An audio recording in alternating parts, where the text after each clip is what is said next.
여러분은 혹시 살면서 가장 무서웠던 적이 언제입니까? 혹시 외국에 가 있는데 여권을 잃어버려서 한국으로 돌아오지 못하고 있을 때 그때 많이 두렵진 않았습니까? 아니면 정말로 혼자 외로이 떨어져 있을 때, 모든 사람이 다 사라지고 혼자 있을 때 혹시 그렇게 무섭지는 않았습니까? 제가 중국에 있을 때에 정말로 힘들고 어려울 때가 있었습니다. 제가 수요일날 예배를 드리고 이제 예배를 마치고 집에 성도들이 돌아갈 때였습니다. 한 성도가 일어나서 이렇게 말하는 거예요. 당신 여기서 예배 드리면 안 되는데 어떻게 예배를 인도하고 있느냐?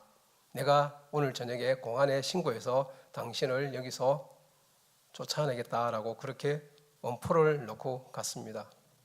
그 성도는 예배를 잘 드리고 동네에서도 이렇게 굉장히 유명한 사람이었어요. 그런데 어느 날 갑자기 예배를 마치고 그런 말을 하는 겁니다. 정말로 이제 가야 되는지 그렇게 마음을 조일 때였어요. 왜냐하면 중국에서는 외부인이 예배를 인도할 수 없었습니다. 그래서 신고를 하게 되면 자동 추방이 되는 그런 때였어요. 그런데 제가 도저히 겁도 나고 이제 가면은 갈 데도 없고 그래서 밤새도록 기도를 했습니다. 하나님 저 마음을 좀 움직여 주십시오라고. 그리고 밤새도록 기도하고 새벽 기도를 마치고 아침에 눈을 떴는데 그분이 찾아왔어요. 어제 내가 실수했는 것 같다라고 그렇게 해서 무사히 넘어간 적이 있습니다. 공안이라는 것은 정말 두렵습니다. 왜냐하면 제가 가지고 있던 모든 것을 열어놓고 와야 되기 때문입니다. 그때가 참 무섭고 두려웠습니다. 오늘 본문도 이와 마찬가지로 제자들이 밤중에 배를 타고 갈릴리 호수를 지나갈 때에 풍랑을 인하여 그들이 굉장히 괴로움에 처해 있던 그때였습니다.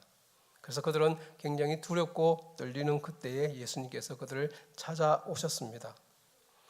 여러분, 오늘 배경은 이렇습니다. 마태복음 14장 13절에서 보면은 오병이의 기적이 바로 일어난 직후라는 겁니다. 21절에 보면은 여자와 어린 아이들 외에 5,000명이나 되는 사람이 함께 먹고 배불리 먹었다라고 그렇게 말씀하고 있습니다.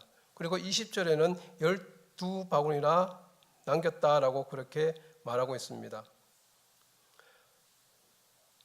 보리떡 5개와 물고기 2마리로 10,000명이나 되는 사람들이 먹고 12바구니를 남겼습니다. 이 사건을 사복음서에서 모두 기록하고 있습니다.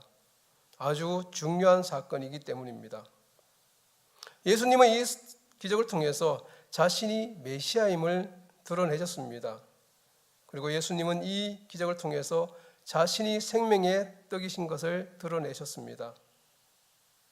예수님이 가시는 곳에 이런 기적들이 많이 일어났습니다. 그리고 지금도 성령의 역사는 계속 일어나고 있습니다. 그런데 오늘 본문에는 그런 일이 일어난 직후에 제자들은 두렵고 떨리고 있다는 것을 볼 수가 있습니다.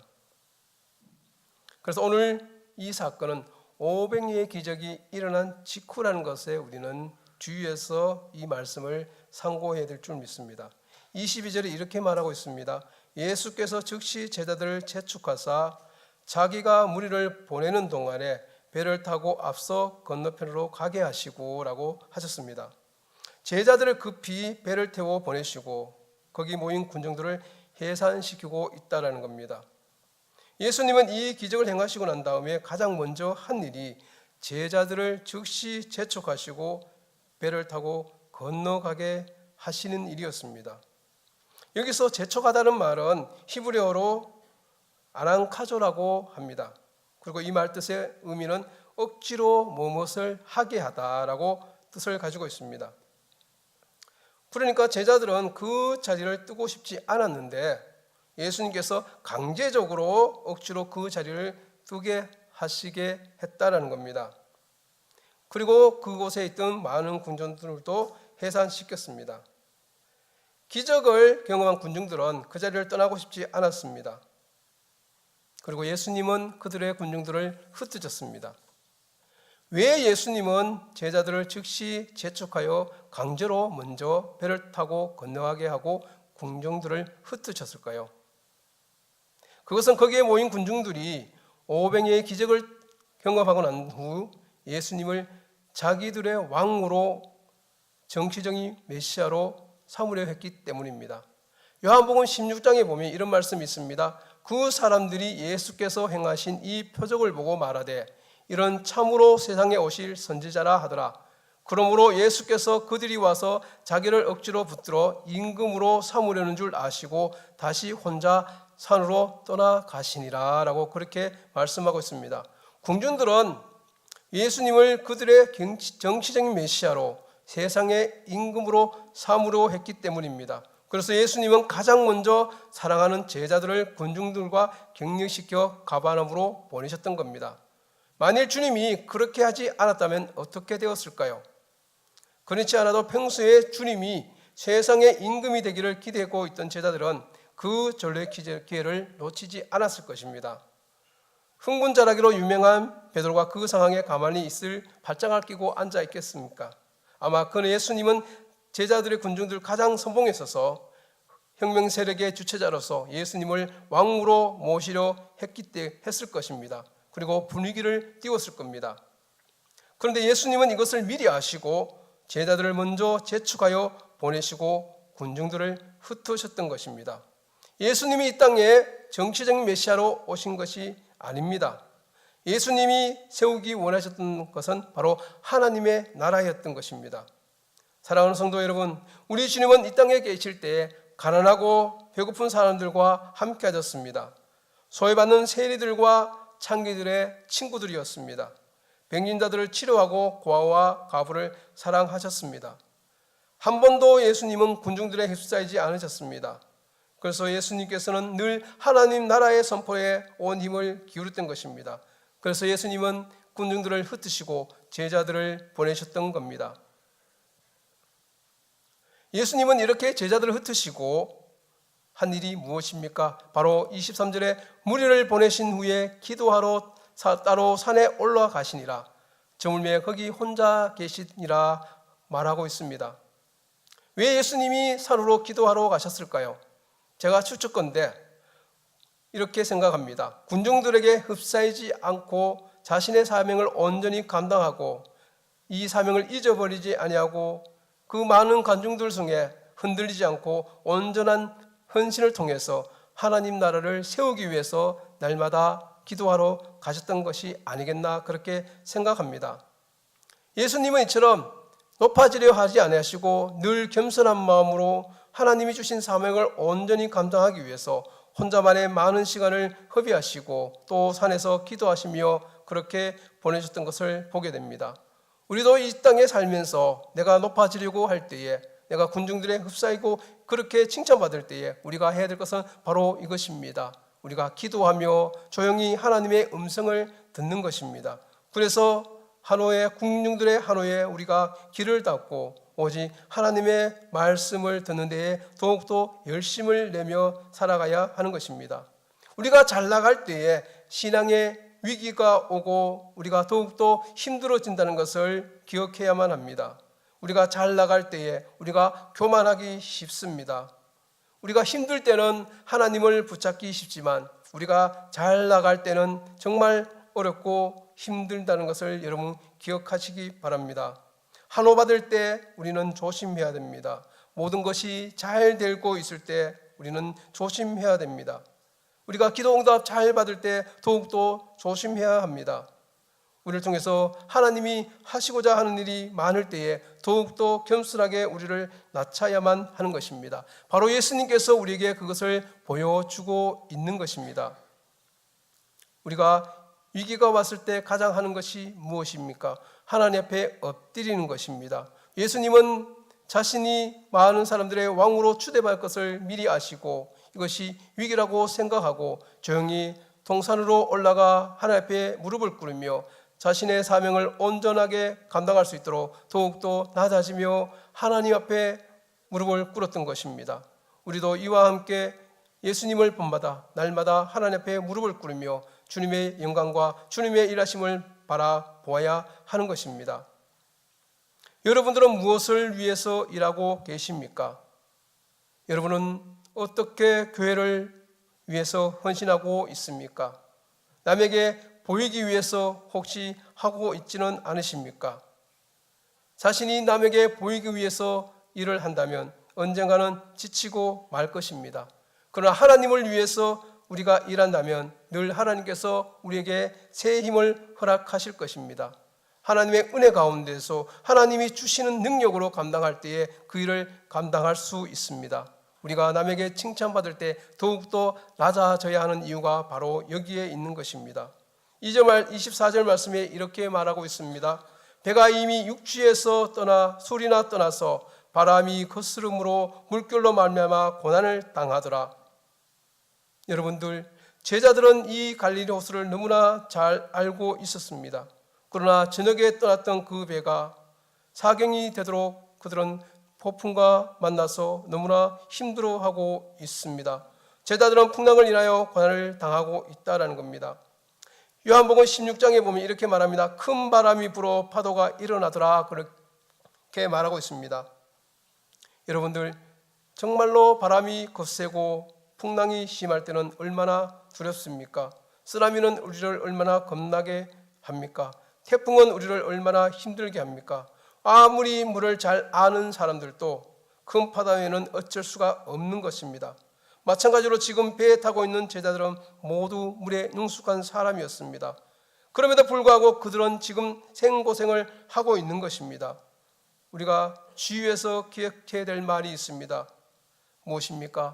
바로 우리가 가장 잘할 수 있는 일에도 어려움이 닥칠 수 있다는 겁니다. 그러므로 우리는 언제나 무슨 일을 할 때도 하나님을 의지하는 습관을 가져야만 합니다. 그래도 넉넉한 일, 잘할 수 있는 일을 더욱 잘할 수 있게 되는 것입니다. 25절 말씀에 이렇게 말합니다. 밤 사경에 예수께서 바다 위로 걸어서 제자들에게 오시니, 이렇게 생고생하고 있는 제자를 위해서 예수님이 밤 사경에 바다 위로 걸어서 제자들에게 오고 있습니다. 여러분, 우리가 진정으로 어렵고 힘들 때에 예수님은 우리를 찾아오시고 있다는 것을 말해주고 있는 것입니다. 비가 오고 바람 부는 밤에 그도 죽을지 모르는 상황에서 누군가가 바다 위로 걸어온다고 생각해 보시기 바랍니다. 얼마나 무섭겠습니까? 배가 이미 육지에서 술이나 떨어졌다라고 말하고 있습니다. 이 배는 배 물 가운데 갈릴리 한복판에 서 있습니다. 정말로 이 풍랑을 인하여 갈 바를 알지 못하던 그들에게 예수님이 찾아오고 있습니다. 그때 예수님의 찾아올 때에 제자들의 반응은 어떻습니까? 26절에 이렇게 말하고 있습니다. 제자들이 그가 바다 위로 걸어오심을 보고 놀라 유령이라 하며 무서워하며 소리 지르거늘. 아마 제자들은 예수님이 귀신인지 누군지 몰라 기절초풍하고 있을 겁니다. 깜깜한 밤에 누군가가 태풍을 헤치고 물 위로 걸어오고 있다고 생각해 보시기 바랍니다. 여러분, 혹시 정말 시골에 살 때에 밤에 공동묘지 옆을 지나가 본 적이 있습니까? 저는 그때 지나갈 때 큰 소리로 노래를 부르면서 지나갔던 기억이 있습니다. 그래도 머리 뒤끝이 쫑긋쫑긋 서고 혹시나 뒤에서 불시럭 소리만 나도 얼마나 놀랐는지 모릅니다. 그런데 태풍이 몰아치고 있는 그곳을 한 사람이 걸어오고 있다고 생각해 보시기 바랍니다. 정말로 그들은 유령이라고 생각했을 것입니다. 듣도 보지 못한 일이 지금 일어나고 있는 것입니다. 태풍이 치는 바다를 배 한 척 위에 한 사람이 저 멀리서 걸어오고 있습니다. 이렇게 혼란스럽고 무서울 때에 예수님께서 이렇게 말씀하십니다. 27절에 예수께서 즉시 이르시되 안심하라, 나니 두려워하지 말라라고 예수님께서 즉시 그 자신의 신분을 밝혀주고 있습니다. 사람의 생각에는 한계가 있습니다. 지금까지 누가 물 위를 걸어온 사람이 있습니까? 그래서 예수님께서는 떨고 있는 제자들에게 자신을 밝혀줌으로 제자들을 두려움지 않기를 원했던 겁니다. 주님은 무서워 떠오는 제자들에게 안심하라고 말씀하십니다. 내니 두려워하지 말라라고 말입니다. 제자들은 지금 풍랑으로 인해 떨고 있고 걸어오는 한 사람으로 인해 더욱더 공포에 빠져 있습니다. 그때 예수님께서 내니 두려워하지 말라라고 말하고 있는 것입니다. 여러분들, 이 사건이 일어날 때가 언제라고 말했습니까? 바로 오병이의 기적이 일어난 그 직후라고 제가 말씀드렸습니다. 그리고 예수님을 따라다니다가 많은 기적들을 이미 보았습니다. 그러나 그들에게 보이는 것은 환경과 눈앞에 보이는 현실밖에 없었던 것입니다. 혹시 지금 여러분들이 닥친 고난과 고통 때문에 두려워 떨고는 있지 않습니까? 앞길이 막막하고 모든 환경이 자신을 얽매고 있는 것 같지는 않습니까? 더 이상 앞이 보이지는 않습니까? 예수님이 말씀하십니다. 내니 두려워 말라. 내가 너를 평탄케 하시라고 말씀하십니다. 우리는 예수님을 붙잡아야 합니다. 예수님을 알아보아야 합니다. 옆에서 예수님께서 우리의 목소리를 듣고 우리를 붙잡고 계십니다. 그것을 우리가 인지하지 못할 때 우리는 정말로 두렵고 떨릴 수밖에 없습니다. 그러나 예수님을 알아보고 예수님을 붙잡을 때에 모든 문제가 해결될 것입니다. 막힌 담이 허물어질 것입니다. 사방으로 오겨섬을 당해서 주님이 능히 헤쳐나가게 하실 것입니다. 여러분들, 제자들은 예수님을 직접 만났고 예수님의 기적을 처음 했음에도 불구하고 예수님이 다가올 때에 자신들을 구원하기 위해서 올 때에도 그들은 예수님을 알아보지 못했습니다. 예수님께서 또 다른 바다에 빠졌을 때에 풍랑 때문에 제자들이 떨고 있을 때에 예수님께서 그곳에 함께 계셨음에도 불구하고 예수님이 생각하지 못하고 그들은 두려워 떨고 있는 것을 보지 않았습니까? 그때 예수님께서 잠에 깨어나 바람을 꾸짖을 때에 그 풍랑이 잠잠해지는 것을 우리는 보았습니다. 예수님께서 우리와 항상 함께 하시겠다고 말씀하셨습니다. 그럼에도 불구하고 우리는 그 예수님을 알아보지 못할 때에 정말 힘들고 어려운 길을 갈 수밖에 없는 것입니다. 예수님께서 우리를 도와주시려고 있을 때에도 그 예수님을 알아보지 못한다면 결국 우리는 힘들어할 수밖에 없는 것입니다. 28절 말씀에 이렇게 말합니다. 베드로가 대답하여 이르되 주여 만일 주이시거든 나를 명하사 물리로 오라 하소서 하니. 여러분들, 우리가 잘 아는 베드로가 물리를 걸은 사건이었습니다. 제가 오늘 말씀을 준비하면서 인터넷에 물리를 걷는 사람이 있는지 한번 찾아봤습니다. 마술사가 물리를 걷고 있더라고요. 눈속임이죠. 근데 베드로는 지금 예수님께 묻습니다. 주여 만일 주님이시거든 나를 명하사 물리로 오라 하소서. 내니 두려워 말라라고 그렇게 말씀하셨던 그 예수님 앞에서 베드로가 주여 만일 주님이시거든 나를 명하사 물리로 오라 하소서. 왜 그렇게 베드로가 말했을까요? 우리는 베드로가 물리를 걸었던 사건에 대해서는 굉장히 잘 알고 있습니다. 그러나 베드로가 왜 이렇게 예수님께 말했을까요?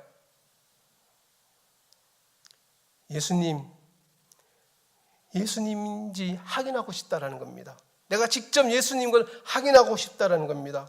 예수님조도 자신도 바다 위로 걸어서 증명해 보이고 싶었던 겁니다. 아무리 두렵고 떨고 있더라도 예수님이 자신임을 밝혔더라도 그 예수님이 맞는지 정말 내가 모시던 그 예수님이 맞는지 확인해 보고 싶었다라는 겁니다. 그때 예수님께 이렇게 말합니다. 오라 하시니 베드로가 배에서 내려 물리로 걸어서 예수께로 가되라고 그렇게 말하고 있습니다. 예수님께서는 그의 마음을 아시고 그를 걷게 하셨습니다. 그제서야 이 베드로는 예수님의 말씀을 듣고 물리를 걸어갔습니다. 여러분들, 이 말씀을 통해서 우리가 다른 것을 유추해 볼 수 있는 것이 있습니다. 사도행전 12장 9절의 말씀에 보면 이렇게 말씀하고 있습니다. 베드로가 나와서 따라갈새 천사가 하는 것이 생시인 줄 알지 못하고 환상을 보는가 하노라.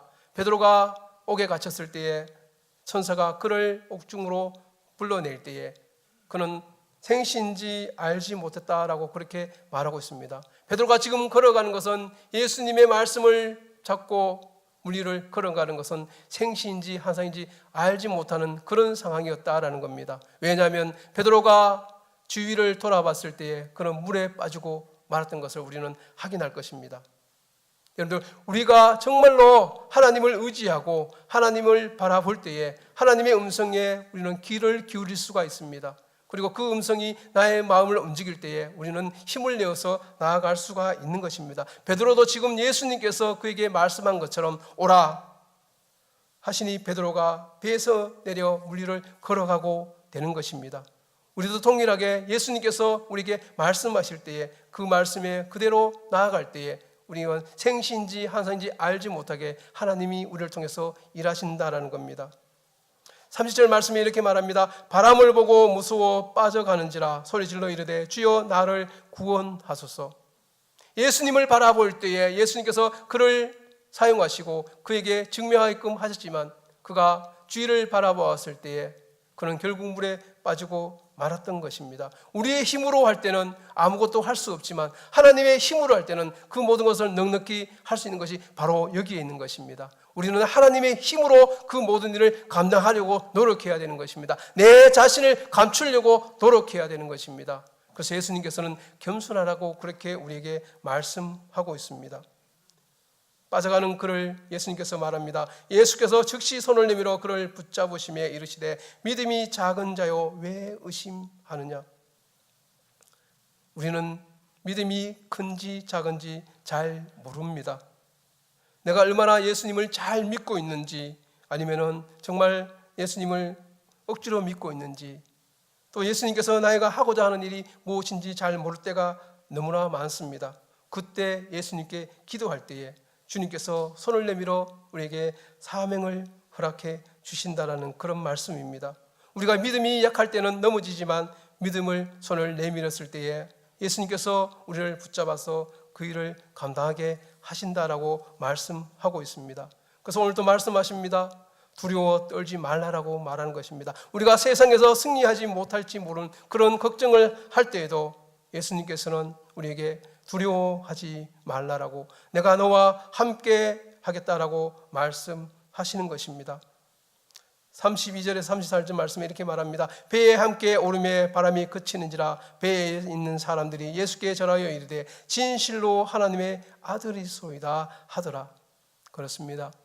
예수님께서 그들에게 많은 기적을 보여주었고 그들에게 행하게 하셨지만 그들은 볼 때마다 새롭고 또 볼 때마다 새로운 마음으로 예수님 앞에 나아가는 것을 보게 됩니다. 왜 예수님께서는 그렇게 많은 기적들을 제자들에게 보였을까요?